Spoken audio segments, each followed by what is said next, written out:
today's episode is going to be a good one. We had a question come in from a younger dentist that said, Gary, your podcast has really opened my eyes. They're great. Can you also make content for unexperienced dentists like me since I have just graduated? What should we do to grow since personal branding seems not like the really logical move? What should be the appropriate approach to build more practices and go bigger? This is an amazing question, and I'm 100% locked in on this, and I'm going to give you the strategy that will work for every single dentist. It doesn't matter who you are, how big you are, how small you are. I've seen this work over and over and over again, but it's not intuitive. And the reason it's not intuitive is because dental is a little bit tricky, especially when it comes around tracking and growth. So I'm going to share with you this strategy. You tell me if you like it. If you hate it, I want to hear from you too. If you have a better strategy, I'd love to hear from you as well. Stay tuned. Welcome back to another episode of Dental Marketing Go. I'm your host, Gary Bird. I'm the owner of SMC National, where we help offices just like yours level the playing field against the big guys out there so you can grow the way that you want, but you can't grow if you're trying to build your personal brand and your personal brand isn't getting off the ground. It takes a lot of time to build your personal brand. I have a whole podcast on that. And I'm not saying don't do it. I'm just saying make sure you understand it before you get started. And that's where this young dentist came in and said, okay, well, what is the strategy to grow like right away? I need new patients. I got to be able to pay my bills. So how do I actually grow? And it's a great question. So I'm going to explain this from kind of the working backwards, okay? So first of all dentists love patient referrals. Every single one of them. Every dentist I've ever met says, man, I wish I had more high-quality patients. Well, what's a high-quality patient? A high-quality patient is somebody who is going to come in. They're going to accept your treatment. They're going to schedule whenever you tell them. They're going to listen to all your recommendations. They're going to comply. And then they're going to walk out happy and refer you more patients, right? Well, where do those people come from? They come from patient referrals. So if I refer my wife to a dental office, she's going to go there. If they don't answer the phone the first time, she's still going to call back. If they schedule her 2 weeks out, she's still going to schedule. If they're going to present a bunch of treatment and say, hey, she needs $5,000 worth of work, she's going to probably do the work because I told her how amazing that dental office truly is. However, marketing patients are not that way. That trust has not been built yet.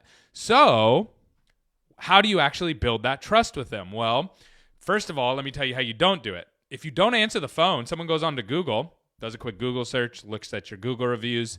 They're not going to schedule with you if you don't answer the phone. Why? Because they're going to call the next office. Make sense? Common sense, right? If you schedule them 2 weeks out, they're not going to show up. They're going to go to another dental office. There's somebody who's going to get them in right away. If you if they come in and they say, oh, my tooth hurts, and you go, oh, let me present $10,000 worth of treatment of some stuff you didn't ask for, you instantly lose trust with them. They think you're just trying to sell them something, right? So how do we solve this? So it's very, very simple. What you need to do is you use a strategy called SEM, search engine marketing, okay? It's different than SEO. It's different than paid ads. It's actually a combination of the two. So when you use both of those together, you can get a lot of new patients really, really fast, and the kind of people that have money, but they don't trust you yet, okay? So they're going to call. You got to answer your phones. Then they're going to schedule. You got to get them in right away. When you do that, they're going to come in, and they're going to have what's called a chief concern. Everybody say it with me. Chief concern. That's all they care about, and they don't know you yet. You're just dating. You're not married yet. And they're great patients, but they don't trust you yet. That trust has to be earned.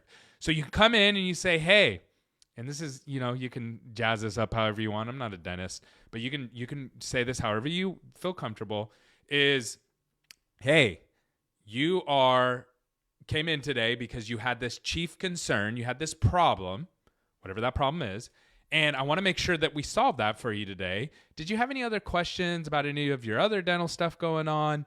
If they say no, just say, okay, if I see anything, would you like me to bring it up to you? Like if I see anything else that might be helpful for you.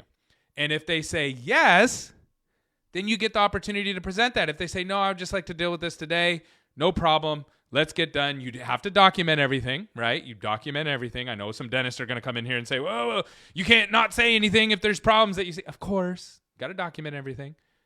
And then from there, now you have their trust. You solved their problem. And now your goal is just to get them back to the next appointment. And you say, okay, well, how does that work? How do I get them back to my next appointment? You just schedule their next hygiene appointment and you make sure that they come into that. And when they do, now you have some trust with them. Now you can begin to build that rapport. And guess what's going to happen?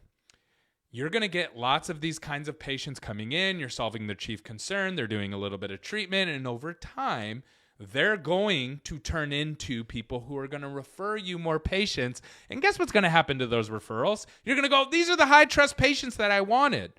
And so this is the flywheel that you want to build. Now, if you want to add a bunch of juice on top of this, what you need to do is then get Google reviews from all these people as well. So if you're stacking Google reviews when these patients are coming back over and over and over again, guess what's going to happen? You're going to go to the moon. Your practice is going to fly, and you're going to be really, really successful. Say, Gary, how do you know this? I do this in my business. I do this for myself, and I do it for our clients. But you have to participate in it. And a lot of times dentists don't participate in it because someone comes in and they don't want to do all the treatment that you recommended right away because they had a tooth pain and you didn't even address the tooth pain, or you didn't address the issue that they had, and then you try to sell them Invisalign. Instant trust broke, no patient referrals, they don't come back to the next appointment, and you lose. So this is the strategy that works. SEM, search engine marketing, SEO, paid ads, answer your phones, schedule them right away, address the chief concern, get them back to their next hygiene appointment, get referrals from them, and you start to stack. And guess what happens? You don't have to pay for marketing. I mean, you still will market, but you don't have to pay as much for marketing, right? Listen, I'm just like a dentist. What do dentists do? Gary, floss your teeth, brush your teeth, use a water pick, wear your aligners, don't grind your teeth at night. You wear your aligners at night so your teeth don't get worn down. If I do those things, guess what? I don't pay my dentist as much money. But if I decide not to listen, if I don't floss my teeth, if I don't brush my teeth, if I don't use the water pick, if I don't wear my night guard, guess what? I'm going to pay more money to the dentist because I didn't listen to them. If you listen to the things that I'm telling you today, you will pay me less money. It's awesome, right? It's awesome. So that's why people call me a dentist. I'm a dental marketer, though, at heart. So hopefully this was helpful. Famil, what's up, my friend? Good to see you. Comment down below if you can hear me, if you can see me. Thanks so much for tuning in, and I'll talk to you soon.